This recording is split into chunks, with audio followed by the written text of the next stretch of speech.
భక్తులందరూ కీర్తన చేస్తూ భగవంతునికి పరిక్రమ చేస్తున్నారు. భక్తులందరూ చూడొచ్చు కీర్తన చేస్తూ ఉన్నారు. ఇక్కడ చూడొచ్చు ఎంత పెద్ద గోడలు ఉన్నాయి. తాటి చెట్టు సగానికి పైగా ఈ గోడలు ఉన్నాయి.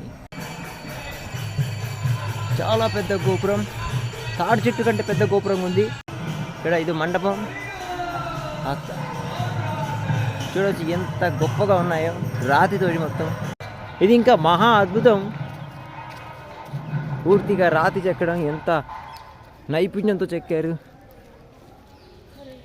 పైన కలర్ వేశారు.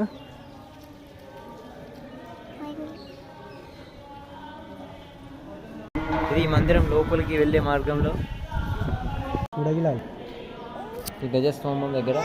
సో ఇప్పుడు భక్తులందరూ ఈరోజు ప్రసాదం తీసుకుంటున్నారు. మండపంలో ఒక మందిరం ఉంది. ఎటు చూసినా కూడా మనకు భగవంతుని యొక్క దర్శనం కనిపిస్తూనే ఉంటుంది. భక్తులందరూ దర్శనం చేసుకుంటూనే ఉన్నారు.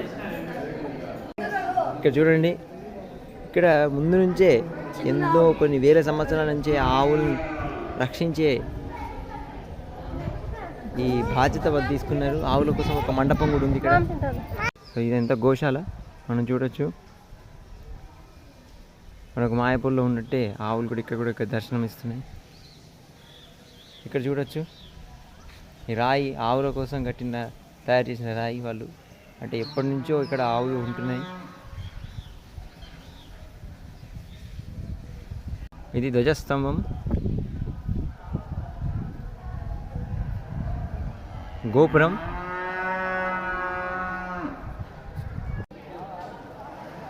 ఈ ఆవు ఎప్పుడు భగవంతుని దర్శనం చేసుకుంటుంది.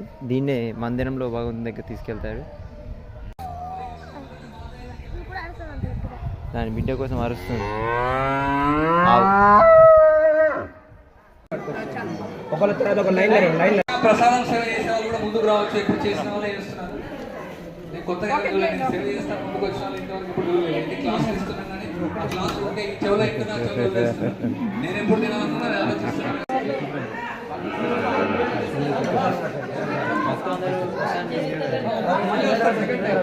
సెకండ్ టైం మళ్ళీ వస్తుంది సాంబార్ ఒకటే సార్. 60 మందికి రావాలి. 60 లెక్క పెట్టున్నాయి. తక్కువైతే కూడా ఒకటే స్పూన్ వేయండి. జై కృష్ణ బలరామ ప్రసాద్ కి జై. మన ఇష్టమైనట్టు అమౌంట్ రావు.